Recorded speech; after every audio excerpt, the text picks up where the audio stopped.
No food, no shelter, no passport. Dispossessed and forced out of their homes at gunpoint by Serb troops. That's the plight of the Kosovo Albanian refugees. The United Nations Refugee Agency says it has already reached catastrophic proportions. Only last night, more than 12,000 emerged from the darkness to reach sanctuary in neighbouring Albania. We'll be asking our correspondent on the Albanian border how it's possible to cope with the huge numbers amassed in the country. Also, as the 3 American servicemen captured in Kosovo face possible trial, President Clinton says Slobodan Milosevic will be held personally responsible for their safety. And the other news headline. Hello and welcome to this. A number of refugees fleeing Kosovo to neighbouring Macedonia and Albania. 2 more trains arrived at the Macedonia frontier, crammed with 10,000 people. Many said they'd been forced from their homes at gunpoint by Serb troops. Meanwhile, 16 plane loads of relief supplies have arrived in the Albanian capital Tirana, but relief agencies say much more is needed. The majority population of Kosovo is quite simply moving out. Tens of thousands of Kosovo Albanian refugees continue to flow across the border after 10 days of bombing. More than 100,000 have been dispossessed since the humanitarian crisis began. 15,500 refugees have fled across the border into Bosnia. 32,000 have flooded into Montenegro, where tension is growing. Montenegro is Serbia's smaller partner in the Federal Republic of Yugoslavia, and there are fears there could be a backlash against the ethnic Albanian refugees. In Albania, there are now more than 118,000 refugees. Overnight, more than 12,000 emerged from the darkness. They say they were forced onto coaches by Serbs, then made to walk the last 2 kilometers to the border. In the former Yugoslav Republic of Macedonia, 29,000 have crossed the border, more than half arriving in the last 48 hours. There's been a sharp increase in the number fleeing to Macedonia, with 2 trains arriving at the border crammed with thousands of refugees. More are believed to be on their way, but aid agencies are saying they're already unable to cope. Janet Barry reports now on an increasingly desperate situation. The stream of humanity crossing the Albanian border shows no sign of slowing. Over 100,000 Kosovo Albanians have now made this journey, for many a 2-day grueling trek through the mountains. On Thursday alone, aid agencies in Albania say 30,000 refugees arrived in what is one of the poorest countries in Europe. Albanians have opened their homes to the refugees, for many stretching already meagre resources to offer a welcome to their ethnic Albanian kinsmen.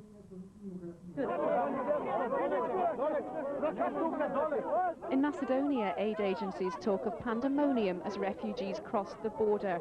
10,000 had arrived by train on Thursday. At least 2 didn't survive the journey, and 3 babies were born. Desperate, starving, and many too exhausted to go on, the refugees say they were left with no option.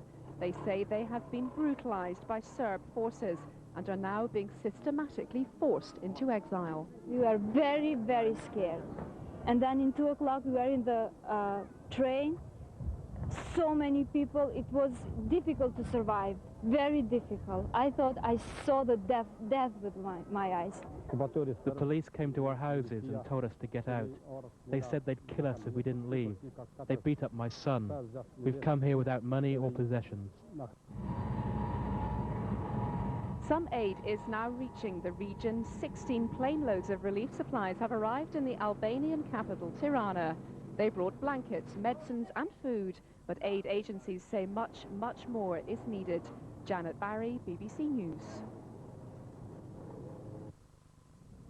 We're live now to the Albanian border with Kosovo and our correspondent Clarence Mitchell. Clarence, when the refugees arrive, are they generally being welcomed by Albanians? In the main, yes. A lot of Albanians are letting them into their homes, as you've just reported, and there has been no outward sign of any aggression or upset from the local population. But it is clear that this has overwhelmed Kukes, the border town that I'm speaking to you from. For the first few days, the local officials here were able to cope with the influx. It was fairly steady, and there were gaps in it. And what was happening was lorries and vehicles were coming up the mountains to here, a journey of some 10 hours from Tirana, and then taking them back down in waves, and it meant that the central area was pretty much clear. But because of the increase in the numbers coming through, as you've been reporting in the last 24 hours, many thousands are now having to sleep out in the open air here in the central square. Behind me, people are getting some small rations from the Red Cross here, but they're really having to fend for themselves while waiting for transportation. And the aid agencies here accept that the situation is now becoming critical. What sort of condition are the refugees arriving in? Well, in the main, they're very tired, they're very emotional, very distressed at what they've left behind. These are people who've been uprooted, they say, at gunpoint from their homes, from communities they've lived in all their lives, and they, in many cases, have menfolk that have been left behind, and the fate of those, they have no idea of what, so naturally there's great concern there. For now, the weather has been favourable, it's been reasonably warm, though it is starting to rain. And if that turns unpleasant, it will make the situation a lot worse. What the aid workers are telling us is that they're concerned both about food and water supplies and the sanitation. Parts of the central square, from where I'm speaking to you, have already been turned into open toilets, and it's becoming very unpleasant here. And apart from the sanitation, in terms of the food and water, there's enough for the local population, we're told, but the aid agencies want to get in a lot more very quickly from Tirana, and they're concerned about the length of the journey. That's why they're now considering or discussing helicopter airlifts to bring in supplies, particularly bottled water. What happens, Clarence? Take us through the logistics of what happens to the refugees when they turn up across the border. Well, when they turn up at the border, they'll have waited for hours in an immensely long queue, stretching back into Kosovo. We're told by some of them that at certain points it stretched some 60 miles. Once they get through that wait, they initially were being registered at the border, but again the Albanian authorities decided that to help speed up the process and ease it, they've relaxed the registration requirements, and it means that once the refugees arrive at a town or a village or a house, they then have to register within a certain time there rather than at the border. They then come down on a ragged chain of tractors or open-top lorries covered in plastic sheeting to keep them from the elements and blankets, and then they arrive here in Kukes, where they have to wait. They simply have to sit on the streets and wait for transport to take them further on. Now, the Albanian army, we've just heard, has promised the aid agency 60 of its trucks to come and help with that onward moving process, but we haven't seen those yet. We're also told that there are large amounts of blankets and tents that have been sent from Britain into Tirana, but again, they haven't got here yet. And so the aid agencies are becoming increasingly concerned that despite the best efforts of everybody, the numbers are becoming so big now that they are overwhelming the aid operation as it stands. Clarence Mitchell on the Albanian border with Kosovo. Thank you, Clarence. President Clinton has demanded the immediate release of the 3 American soldiers captured by Serb forces. In an impassioned speech, Mr. Clinton said he would hold President Milosevic personally responsible for the servicemen's safety. NATO insists the men were snatched from Macedonia. They're asking for their immediate return. Andrew Bomford has this report. NATO damaged the Gračanica Monastery, Serbian shrine, and one of the greatest Serbian monuments. Serb TV is stepping up the propaganda battle. In these latest pictures of bombing damage, they accuse NATO of carrying out vandal attacks on civilian targets, including nurseries, schools, and houses. In their countries that NATO aggression on Yugoslavia is causing greatest humanitarian catastrophe in Europe since World War II. And as for Western media reports about the hundreds of thousands of refugees being driven from their homes in Kosovo by Serb ethnic cleansing, they are just feverish lies, the Serbs say. And here's the latest weapon in the propaganda war. The Serbs say they'll bring these 3 captured American airmen before a military court today to stand trial. It's an agonizing ordeal for their families and for their government.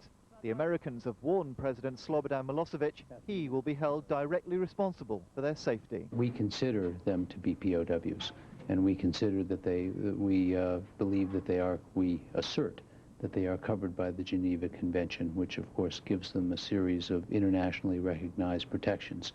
At a minimum, they are entitled to POW status. It may be, depending on the circumstances under which they were taken, that they are entitled to immediate release as well. Serb TV has also been showing its forces parading what they say is a captured base of the Kosovo Liberation Army in western Kosovo. The message is clear. Ethnic Albanian civilians are being driven from the province, and the Kele is being wiped out.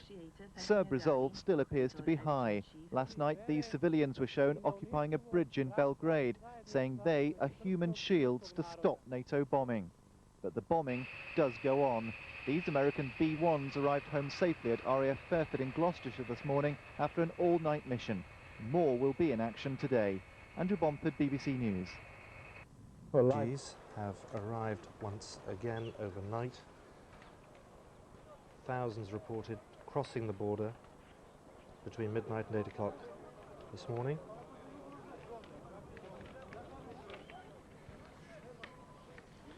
Many of them have had any identification papers, any personal belongings removed. So the mammoth task is to identify who they are. Now, the Albanian president has suggested in a newspaper interview published this morning that NATO sends special forces into Kosovo to help the ethnic Albanians, and he's offered his country as a base for all allied forces. Albania, which of course is Europe's poorest country, would keep borders open to its Albanian brothers, as they describe them, fleeing Serb aggression, even though the flood of 120,000 refugees since the conflict began posed a threat to stability. We will go back to Emma Bonino as soon as the translators start their work. That'll come in just a moment. Don't go away. In the northwest of Macedonia, and just a dozen kilometers from the Yugoslav border, there is one other possibility for refugees and journalists to gain news about what's going on in Kosovo. Not far from the building which houses the German troops stationed in Macedonia is an internet cafe. Many of the young refugees use it as a meeting point. Up-to-date news from the Kosovo capital Pristina and other regions is relayed via the internet. It's one source of news that can't be censored by Belgrade. With the internet search engines, it's not hard to find the relevant information. I come to the internet cafe almost every day. What I'm doing is looking up the latest information on the situation in Kosovo. Now I'm trying to find more news. When I do find reports from Kosovo, I pass them on to Albanian and Macedonian newspapers and to any of the others who are interested. But I've just got some bad news from the internet. A report said that 80 men were killed by Serb police near the town of Djajkovo. After the departure of foreign journalists and OSCE observers from Kosovo, Serb militias might have hoped to operate unnoticed. But while information still gets out over the internet, questions will be asked about events going on there. A free press is one of... The captured American servicemen are waiting to hear their fate at what may amount to a show trial today by Belgrade's military authorities. President Clinton has said the three should be returned. He said there was no basis for them to be tried. It's reported that NATO planes are back in action this morning. The Yugoslav state news agency says military barracks were targeted by missiles. Missions by British Harrier jets based in Italy were again hampered by bad weather. A Russian reconnaissance ship is heading for the region. Planes laden with humanitarian aid are flying to the Balkans. Oxfam has sent 2 huge cargo planes to Macedonia between midnight and 8 o'clock this morning. Well, John Inters. Yes, we've only got that from, of course, from the Kosovo Liberation Army, but it does seem that they are concerned. There have been 6 small incidents or campaigns mounted in the last 24 hours by the Yugoslav authorities. And this isn't just the Yugoslav army, this is a whole range of organisations. We heard about yesterday in the MOD briefing, organisations which tend to be very well recruited and very well motivated. And they've been backed up in their ethnic cleansing on the ground by aircraft who have seem to have been attacking KLA positions. Of Defence briefing room for today's news briefing. It's starting now. Marshal Day gave you a briefing that we can hope to reverse the flow of refugees who are now flooding into Albania, Macedonia and other countries. Whereby he crest of the borders of very, very high mountains, impassable still, even now at the beginning of April, which leaves really only the main roads. Just to repeat, Milosevic needs to reduce the Kosovo Albanian population to a level of parity before he goes forward. So. In order to help the refugees, an RAF Hercules has already flown out humanitarian aid to the region. Its cargo of 200 tents and 2,500 blankets reached Skopje this morning. 3 more flights are planned for the 4th, 6th and 10th of April, and a British Airways flight, we understand, will fly from RAF Lynham on the 8th of April to deliver aid donated by Express newspapers. As the 3 American servicemen await their court appearance, a Russian reconnaissance ship has left for the Mediterranean to collect information about the Yugoslav crisis. 6 more warships could follow. Russia is fiercely opposed to the NATO bombings campaign. We've continuing coverage of the crisis in Kosovo. The main developments this morning. The captured American servicemen are waiting to hear their fate at what may amount to a show trial today by Belgrade's military authorities. It's still not known what charges they'll face. President Clinton has said the 3 should be returned. He said there was no basis for them to be held, no basis for them to be tried. NATO planes are back in action this morning. The Yugoslav state news agency says military barracks in southern Serbia were targeted by 4 missiles. Overnight, missions by British Harrier jets based in Italy were again hampered by bad weather. In Kosovo, the KLA says Yugoslav aircraft are continuing to bomb its bases. Aircraft laden with humanitarian aid are flying to the Balkans. Oxfam has sent 2 huge cargo planes to Macedonia and to Albania, which is struggling to cope with more than 100,000 refugees. We have reports from our correspondents at the heart of the crisis. First, Mark Smith on defiance from the Serbs and anger from the US and Britain. In London this morning, the government made its position on the captured US soldiers absolutely clear. Their treatment is unacceptable. Good morning, everybody. The government holds Mr. Milosevic personally responsible for the treatment of these soldiers and expects them to be accorded their full rights under the Geneva Convention. So far, this has not happened. In the United States, President Clinton is spending Good Friday in discussions with his national security team. On the agenda, how to move the campaign against the Serbs forward and the fate of the 3 captured US soldiers. Clinton has already issued a blunt warning to President Milosevic, telling him the United States takes care of its own. Washington says the Serbs have no legal right to put the 3 on trial and that it'll only make matters worse for Yugoslavia.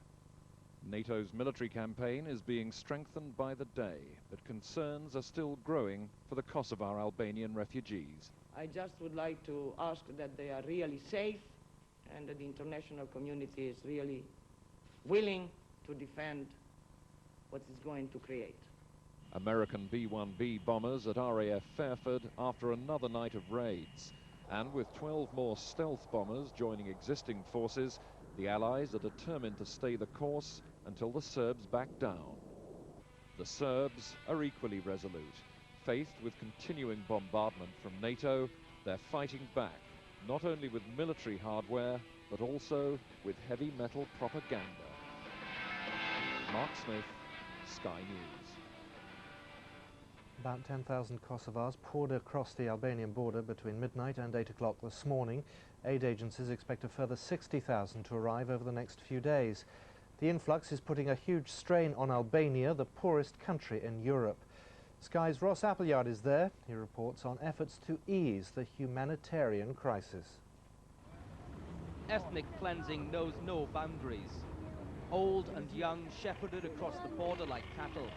Few possessions, little money, and little hope for the future. Si ke emrin ti?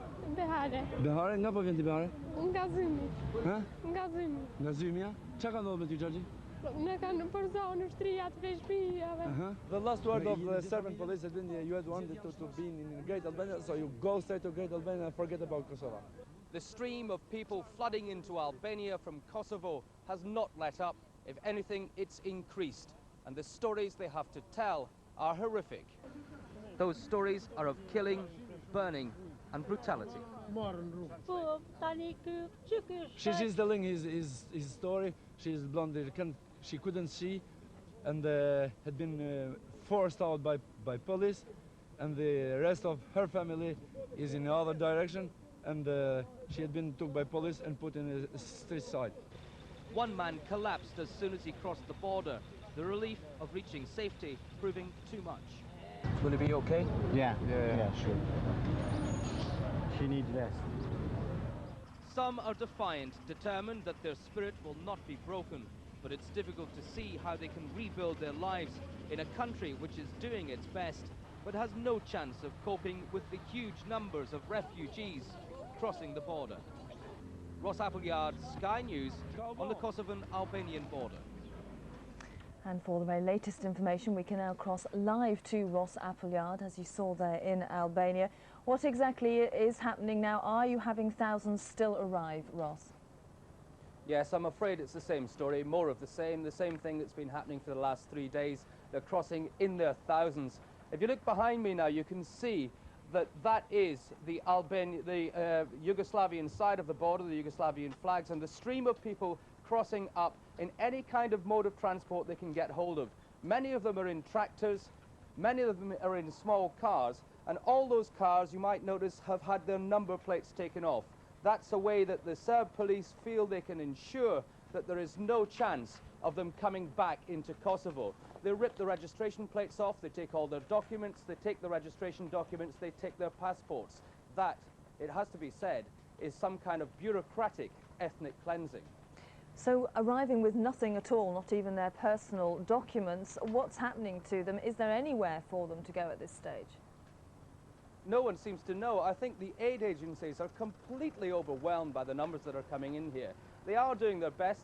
They're coming down here to the checkpoints and handing out some food and some provisions, and that's about all they can do. There are a few blankets going around. There's no place for them to sleep. I watched women put their babies to bed on the ground, wrapped in blankets if they could find them, to put them to sleep last night. That's just a few miles down the road in Kukes, which is a sort of a holding centre, the first town you come to after you've been through the border. From there, they have the hope of going to Tirana, but again, a few days ago I was in Tirana, and even then, they were completely overwhelmed. There is a site there that holds 2,500 people. There are tents that can accommodate that many people. 2,500 is a drop.